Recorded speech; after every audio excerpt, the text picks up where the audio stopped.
Verlede week het ons gepraat oor die rol van die vrouens, wat moet onderdanig wees aan hulle man, soos hulle onderdanig is aan Christus.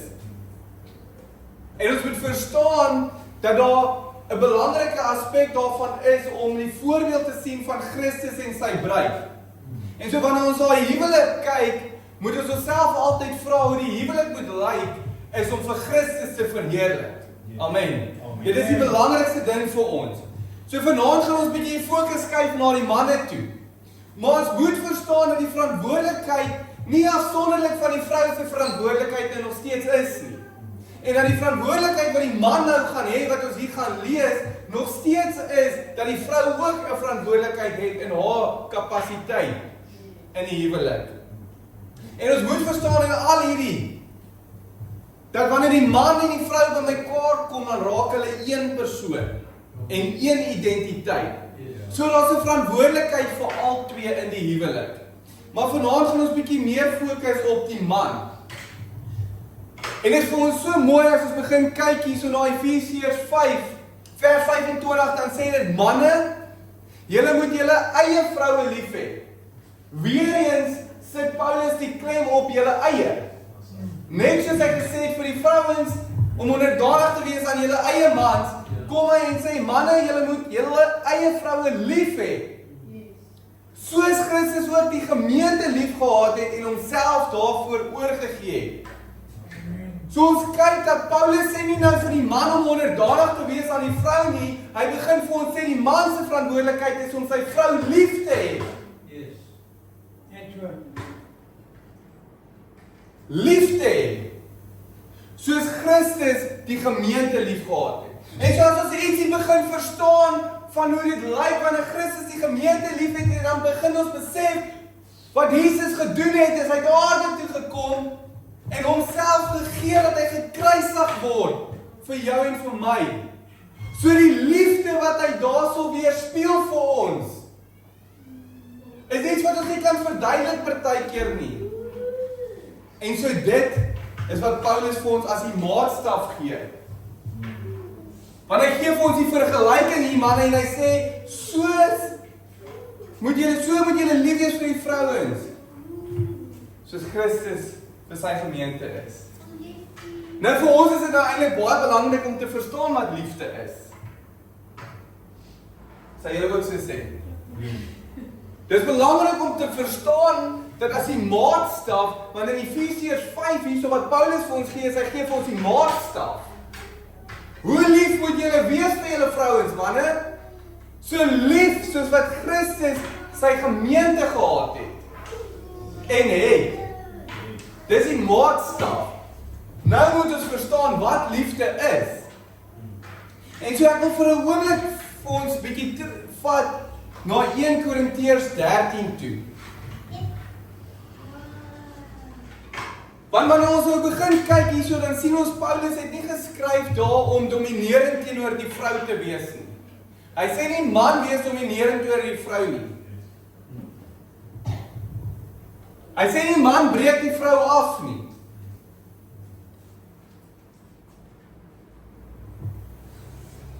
Hy sê wees lief vir die vrou.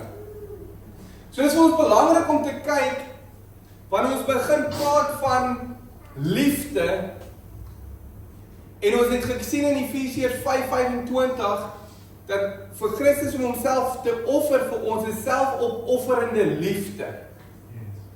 So die tipe liefde wat die man moet hê vir die vrou is selfopofferende liefde.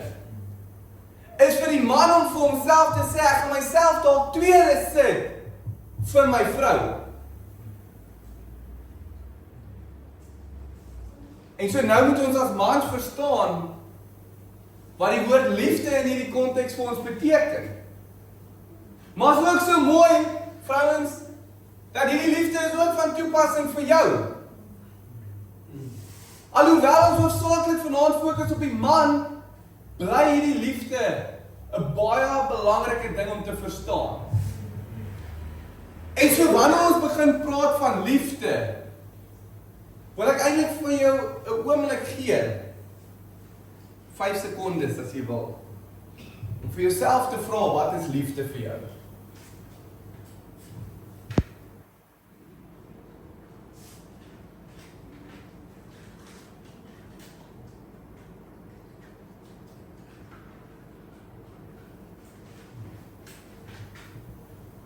Wat is liefde vir jou? Want wanneer ons begin praat oor liefde, en ons gaan hier hierdie deel wat Paulus vir ons gegee het, moet ons begin prakties verstaan wat liefde is. Liefde is nie 'n oppervlakkige ding nie. Liefde is nie net butterflies in die maag nie. Liefde is nie net woorde nie. Maar liefde is 'n daad. Liefde is 'n doen. En so ek wil vir julle sê, broers en susters, vanaand, dat wat ons nou hier gaan lees, en wat ons leer vanaand, nie net 'n once-off event in ons lewe is nie. Dis 'n deurlopende ding in ons lewe wat ons moet kies om lief te wees. Dit gaan werk vat om lief te wees. Dit gaan 'n hartverandering vat om lief te wees. En ons moet begin kyk na wat liefde is.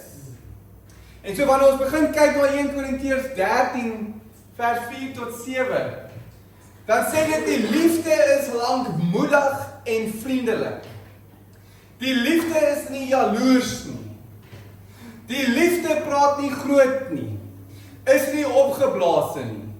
Handel nie onwelvoeglik nie. Soek nie sy eie belang nie. Word nie verbitterd nie. Reken die kwaad nie toe nie. Is nie bly oor die ongeregtigheid nie, maar is bly saam met die waarheid. Die liefde bedek alles, dit glo alles, dit hoop alles en dit verdra alles. En so nou moet ons begin kyk, hierdie is die karaktereienskappe van liefde. So Efesiërs 5, waar ons net gelees het, wys Paulus vir ons hoe lief ons moet wees. En in 1 Korintiërs 13 wys hy ons wat liefde is. En wat so mooi is van 1 Korintiërs 13 is, Paulus praat van, maak nie saak of jy in tale kan praat nie. As jy nie liefde het nie, dan beteken dit niks nie.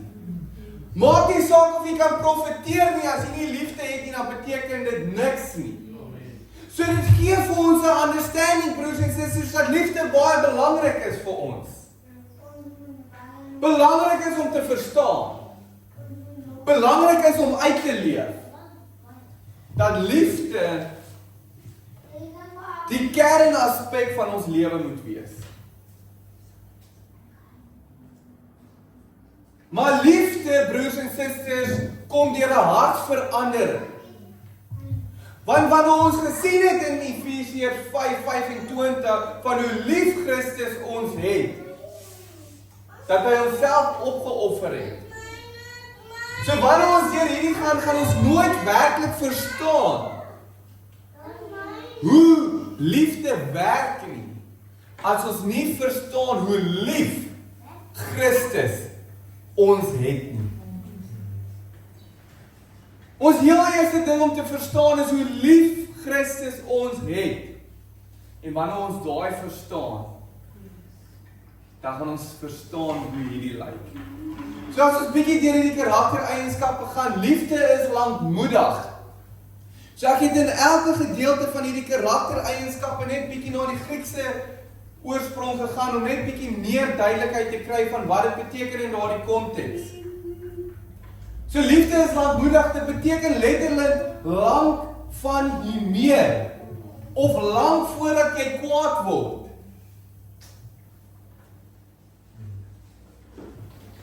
So een van die karaktereienskappe is dat ons basies geduldig moet wees. Nie kort van die meer nie, lank van die meer. Amper leer ek julle verkeerd. Om lank van die meer te wees. Om nie dadelik op jou perdjie te spring nie. Om nie vinnig uit frustrasie te reageer nie. So as ons begin kyk na liefde, dan wil ek vra mans, hoe hanteer jy jou vrou? Want as hy iets doen waarvan jy nie hou nie, Maar as hy ietsie sê waarvan jy nie hou nie. Want as hy miskien vir die 3de dag in 'n ry nie jou kouse opgetel het nie. Ons moet verstaan dat hierdie liefde is 'n liefde wat bereid is om met iemand anders se swakhede saam te leef.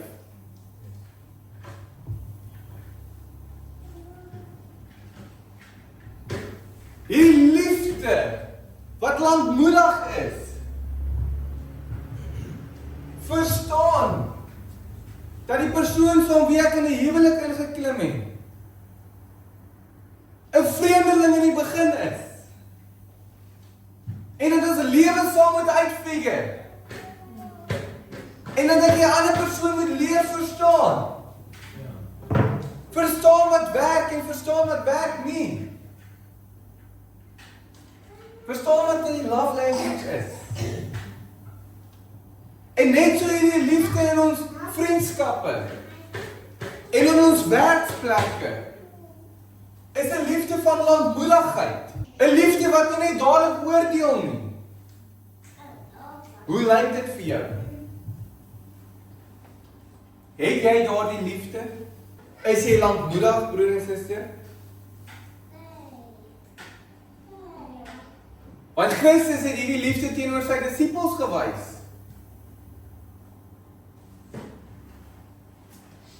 Ek meen, daar was 'n paar crazy goed wat die disippels gedoen het. Christus het hierdie liefde teenoor hulle gewys. Die tweede een is, liefde is vriendelik. En dit is vir my so mooi hierdie verduidelik om iets goed teenoor iemand te doen. Maar dit vat dit verder en sê, dis nie net om ietsie nie sleg te doen teenoor iemand nie. Dis om ietsie goed te doen teenoor iemand. So dis nie genoeg om net te sê, o, ek het nou nie iets sleg gedoen teenoor daardie persoon nie. Dis om uit jou pad uit te gaan om ietsie goed te doen teenoor iemand. Mans? Nie net te sê, ek het nou nie op my vrou vandag geskree nie. Ek was nou nie frustreerd met my vrou vandag nie, so ek is alright. Het die boksie getiep. Dis nie genoeg nie. Maar liefde wat vriendelik is, gaan daai ekstra myl. Liefde wat vriendelik is, wil hê die ander persoon moet opgesit word vir 'n wen. Dit is liefde wat vriendelik is. En daardie liefde wys homself in woorde, maar ook in die dade. Die liefde wat vriendelik is, gaan gewys word deur hoe jy optree teenoor jou vrou. Dit gaan wys hoe jy optree teenoor jou vriende en jou familie. So mans, is jou liefde vriendelik? Want hierdie is ook nie net oomblikke nie. Jy wys nie net die vriendelikheid en die liefde deur groot oomblikke nie. Miskien net 'n verjaarsdag, dan celebrate jy gou die vrou. Dis nie wat dit is nie. Dis 'n deurlopende aksie in jou lewe. Dis deurlopend vriendelik te wees teenoor die vrou. Deurlopend in jou lewe dit te doen en uit te oefen. Die liefde is nie jaloers nie.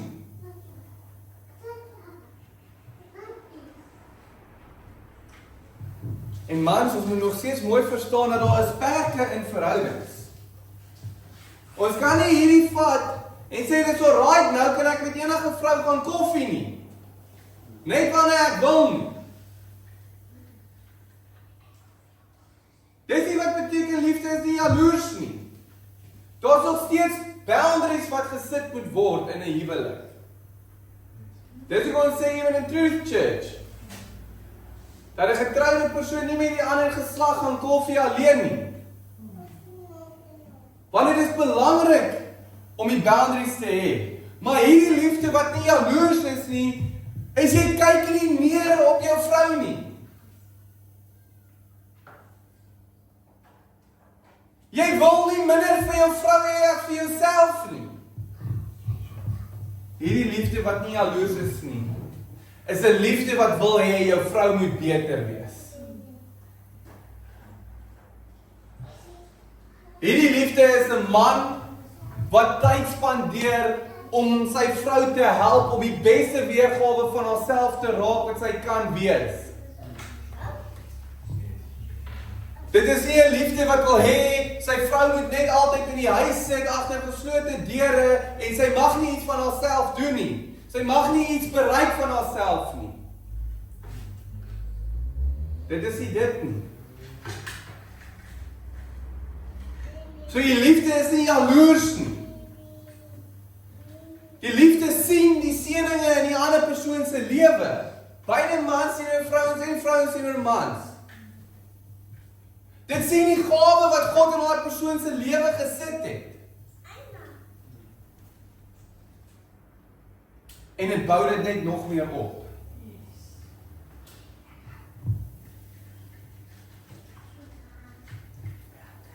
Liefde praat nie groot nie. So die liefde spog nie met homself nie. Dis nie altyd ek is sulke great man. Ek staan elke oggend 5 uur op om koffie vir my vrou te vat nie. Ek vryf elke aand haar voete nie. Ek is so great. Sy moet so ewig dankbaar wees om my in haar lewe te hê. Dit is nie wat liefde is nie. Want liefde gaan nie net oor ek nie. Liefde wat nie groot is, jy probeer nie voortdurend. Of liefde wat groot is, probeer voortdurend te wys hoe belangrik ek is. Hoe belangrik ek is vir hierdie huwelik om te werk. Dit is nie wat liefde is nie. Liefde is om te verstaan dat dit van albei se kante afkom vir 'n suksesvolle huwelik. Dat dit deur genade is daarso. Maar as ons weer eens die een ding verstaan, moet ons huwelik vir Christus verheerlik. So as die liefde wat hierdie karaktereienskappe is nie daar is nie, dan kan ons nie vir Christus verheerlik in dit nie. Want dit is teenstrydig teen Christus se karaktereienskappe. So die liefde is nie groot praterig nie.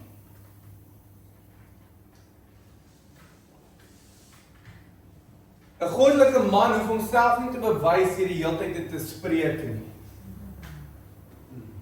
Hy hoef nie elke keer sy gesag af te dwing nie. Maar die vrou wat onder die leiding van 'n goddelike man is, gaan verstaan. Gaan wil gelei word. Gaan wil onder haar protection wees. Die liefde is nie opgeblaas nie, letterlik beteken is nie opgepof nie. So die liefde leef in nederigheid. Die liefde, manne, is om te verstaan dat elke dag as jy opstaan, dat jy werk het in haar huwelik. Dat jy nie weet presies hoe dit moet lyk nie. Dat jy nie qualified genoeg is eintlik vir hierdie nie, maar deur die genade van Christus in jou lewe, gaan hy vir jou wysheid gee hoe om jou vrou te lei. My gebed altyd wanneer ek en my vrou saam bid is, Here, lei my en gee vir my wysheid hoe om my vrou te lei en hoe my kinders te lei. Want ek weet nie hoe dit lyk nie. Ek moet elke keer wysheid van bo af kry om dit reg te doen. En nog steeds mis ek die punt nou en dan. En dit moet gebeur. Hierdie liefde kyk nie neer op ander mense nie. Hoe kan jy in 'n huwelik saam iemand wees en neerkyk op daai persoon? Hoe kan jy dan in die eerste plek in die huwelik ingegaan met daai persoon? En net so moet die liefde nie neerkyk op ander mense.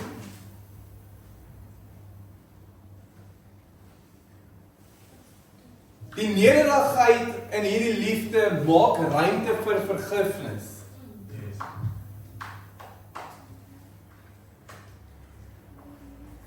Daai nederigheid laat toe om te besef dat die ander persoon kan foute maak.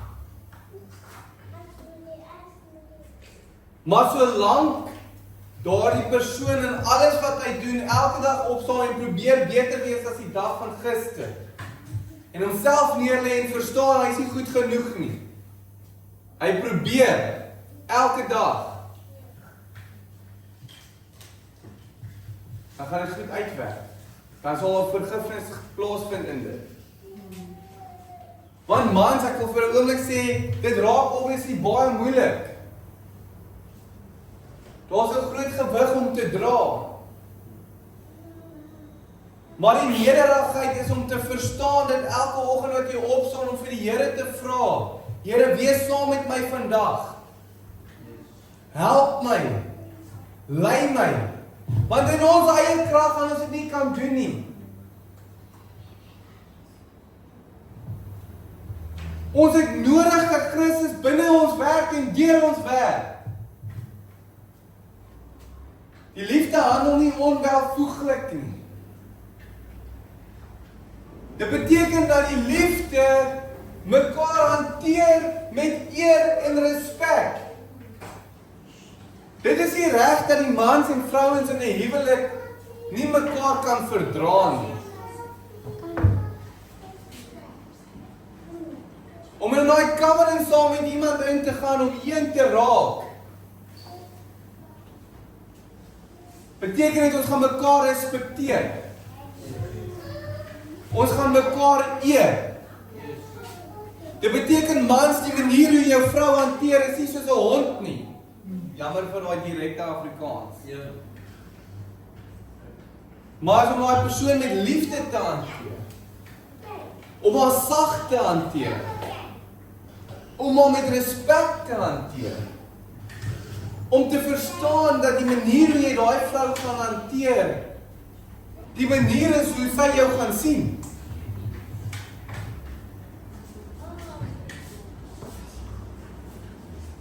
Jy bou haar op.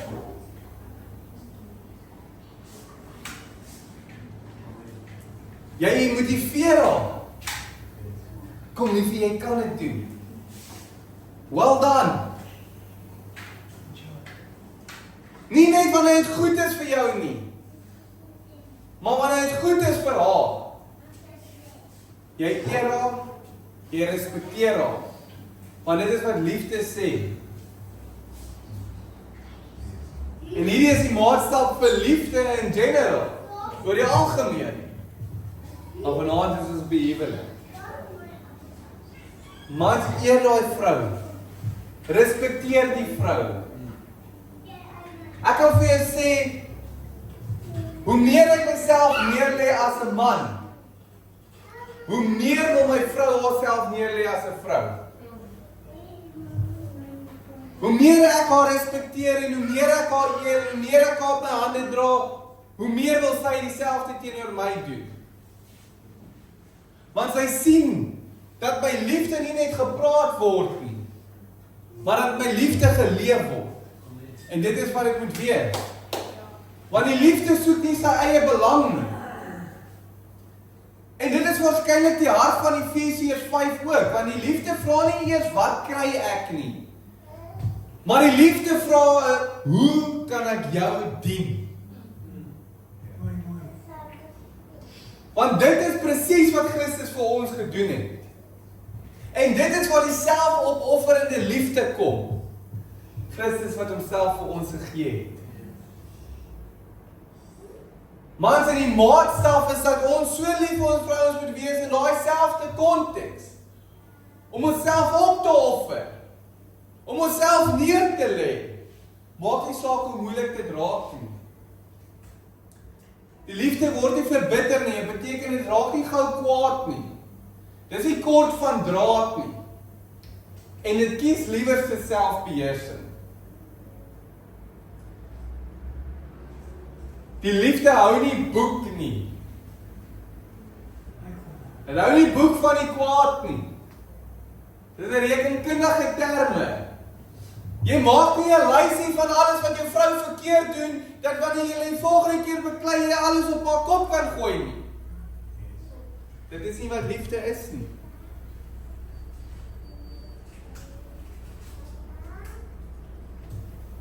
Soos ons vroeër verstaan in die liefde laat toe dat daar nederigheid kom. En die nederigheid laat toe dat daar vergifnis kom. En so wanneer daai saamwerk, dan beteken dit jy gaan vergewe. En jy gaan dit agterlaat. En jy gaan aangaan. Maar hoeveel keer is dit daardie goed wat jy nou weer gaan uitkrap van die ou slote, wat die huwelik die seerste maak? So ons hou nie boek van die kwaad nie, broers en susters. Dit beteken nie dat jy sê dis fyn, dat die vrou in sonde lewe nie. Jy compromise nie op die waarheid nie, maar jy hou nie boek van die kwaad nie, en jy bid vir die vrou. En jy bid vir haar hart. En jy wys vir haar hoe dit lyk om naby aan Jesus te lewe. Want die liefde verheug homself in die waarheid, altyd. So die liefde gaan wel hê dat daar waarheid in die huis plaasvind, dat daar waarheid in die kerk plaasvind, dat daar waarheid in die vriendskappe en in die familie is. En so wanneer die liefde die waarheid respekteer, beteken dit dat die man die waarheid gaan respekteer. Dat die man nie die waarheid gaan draai sodat dit hom pas nie. Maar dat die man die waarheid volgens die woord gaan kry. En dat ons volgens die woord gaan leef. En verstaan wat die waarheid is volgens die woord. So die liefde verdra alles, dit glo alles, dit hoop alles, dit volhard alles. Dit beteken mans, there's no quick way out. Elke keer as daar beklei is dit nie, ek is moeg vir hierdie nie. Ek dink ek moet liewerste by my ouers gaan slaap. Of in 'n hotel gaan slaap nie. Dis nie die antwoord nie. Die liefde beteken maak nie saak hoe moeilik dit raak nie, dat julle saam deur dit gaan beklei. Saam deur dit gaan bid. Dit saam gaan verdra.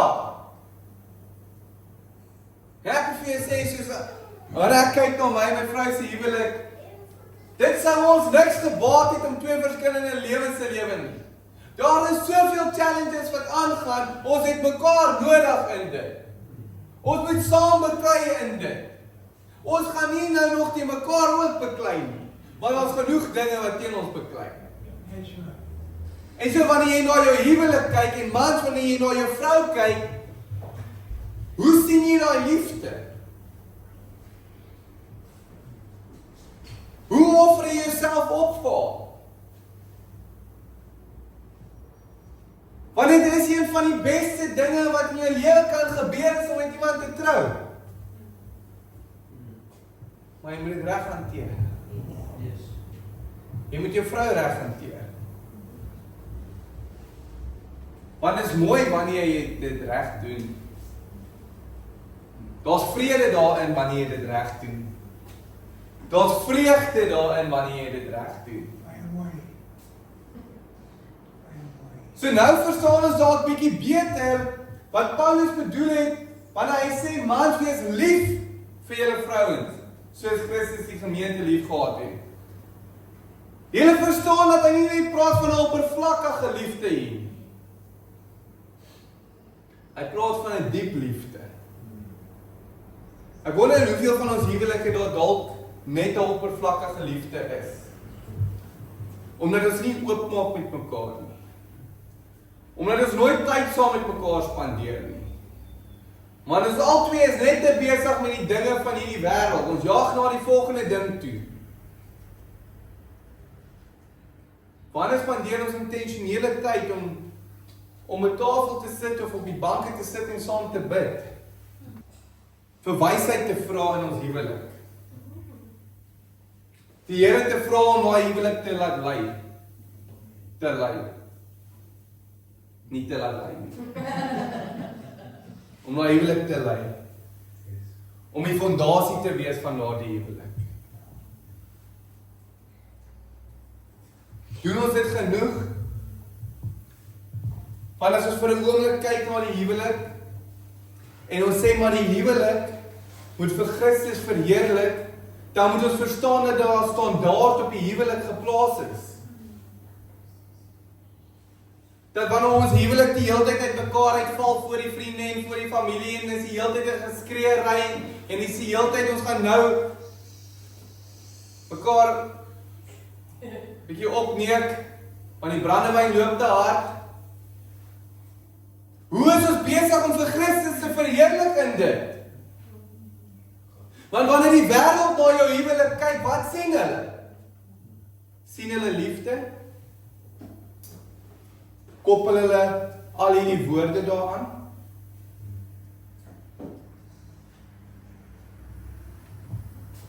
Toon jy net liefde teenoor jou vrou, wanneer jy vir haar sê jy is lief vir haar?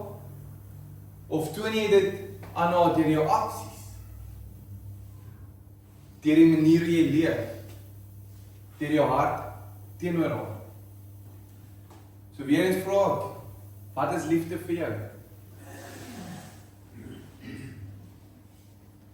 Want Paulus praat nie hierso van die oppervlakkige liefde nie. Hy praat van die liefde wat geduldig is, van wat vriendelik is, wat nie sy eie belang soek nie.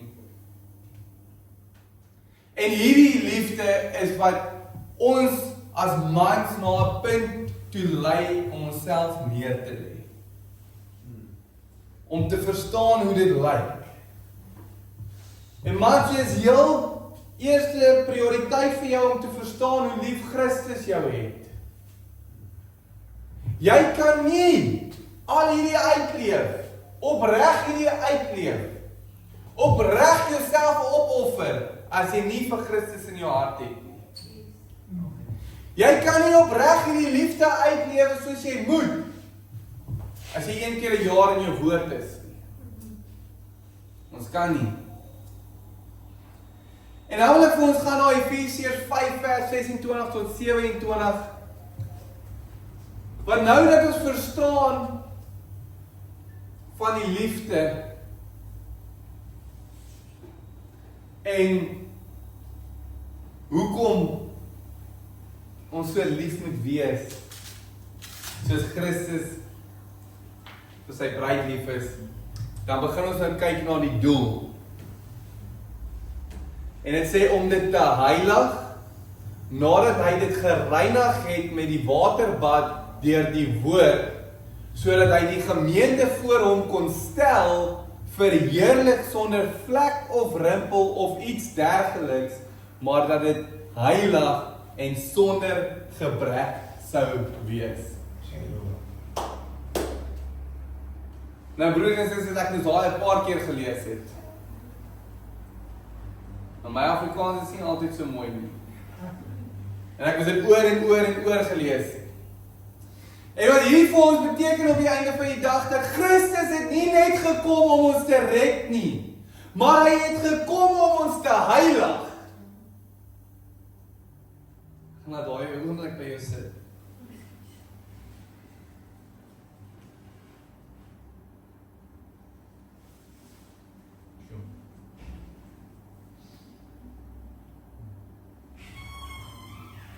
Om dit te heilig.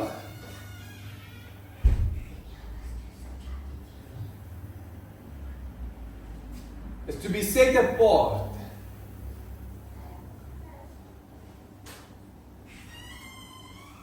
Is to be set apart. So Christus het gekom en homself vir ons geoffer.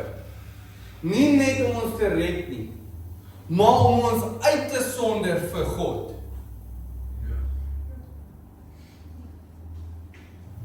Om ons uit te sonder, broers en susters. Dit beteken ons kan nie net soos die wêreld lyk nie. Daar moet iets anders te wees. En dan sê dit nadat hy dit gereinig het. En om te reinig is om skoon te maak. En om skoon te was. En met die waterbad deur die woord, en die waterbad as ons dink aan doop, dan is dit om skoon gewas te word. Om jy oud neer te lê. En jy kom nie uit. Om skoon gewas te word deur die woord. Want God is die woord. So Christus het gekom om ons af te sonder vir God en om ons te reinig, skoon te maak, to set us apart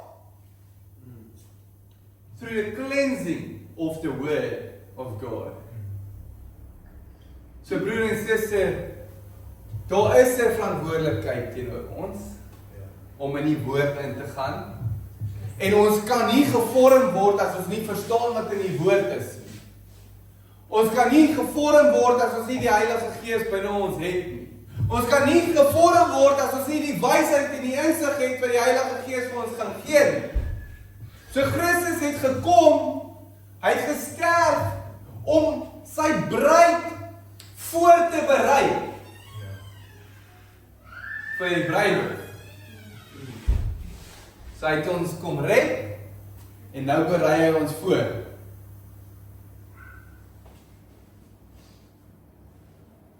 Want Christus se liefde verander nie net die bestemming nie, maar dit verander jou lewe. Dit verander ons lewe. So 'n paar keer oor my identiteit gepraat. En ons het gesien dat wanneer ons die Heilige Gees binne ons ontvang, dan raak ons nuut. En ons lewe begin verander. En so dit is hoekom dit vir ons belangrik is dan wanneer ons na hierdie gedeelte eers kyk, sodat hy die gemeente voor hom kon stel verheerlik sonder vlek of rimpel of iets dergeliks, maar dat dit heilig en sonder gebrek sou wees. Nou as 'n liedjie wat ek altyd, hy sê ek wil u bruid wees, witter as die sneeu, witter as die sneeu. Is dit wat jy vir Christus wil wees? Wanneer jy na jou lewe kyk, is jy witter as die sneeu.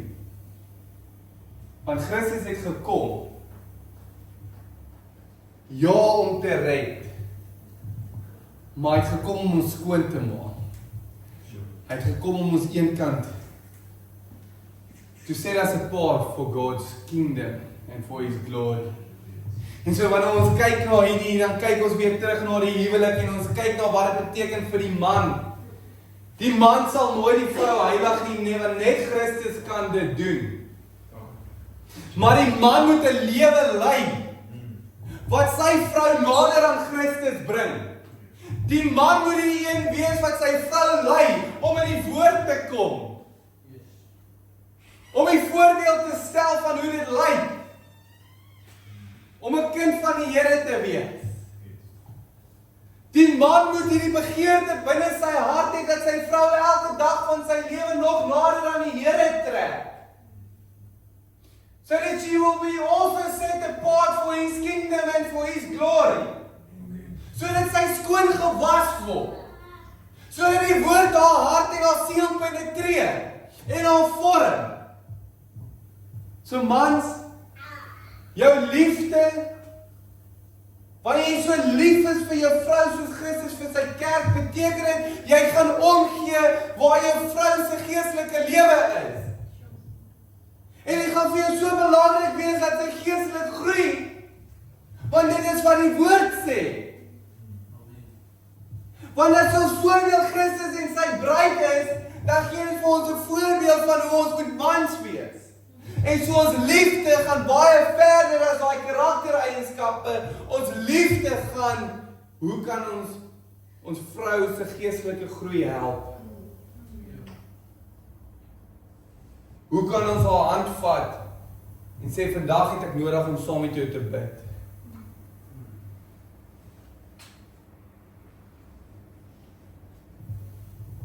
Ons is nie in hierdie posisie mans om ons vrouens te beheer nie.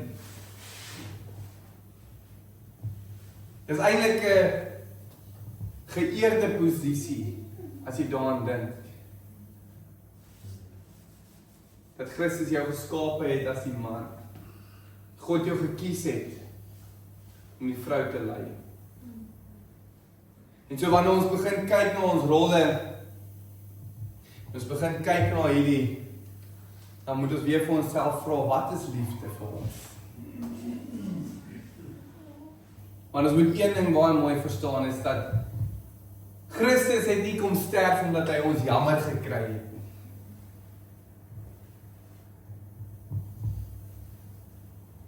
He came to set us apart. Hy het gekom om ons af te sonder van die wêreld af. Om ons skoon te was. En om sy bruid voor te berei vir die bruilof wat eendag gaan kom. Broers en susters en mans, dis hoekom ek vir jou wil sê. Hê daai begeerte binne jou om jou vrou te lei, om haar te help geestelik te groei, om die voorbeeld te stel van hoe dit moet lyk. Want die ware liefde vra nie, hoe maak ek haar gelukkig vandag nie. Die ware liefde vra, hoe help ek haar om meer soos Christus te word. So man, so is 'n verantwoordelikheid. En dit is nie net om alles om ons te pak nie. Ons het verlede week gepraat oor die rol van die vrou. Maar ons moet verstaan as ons kyk na ons eie lewe. Wat is die voorbeeld wat jy vir die vrou stel? Wat is die voorbeeld wat ons huwelik vir die wêreld stel? En so, die vraag is jy besig om haar te lei om meer soos Christus te wees?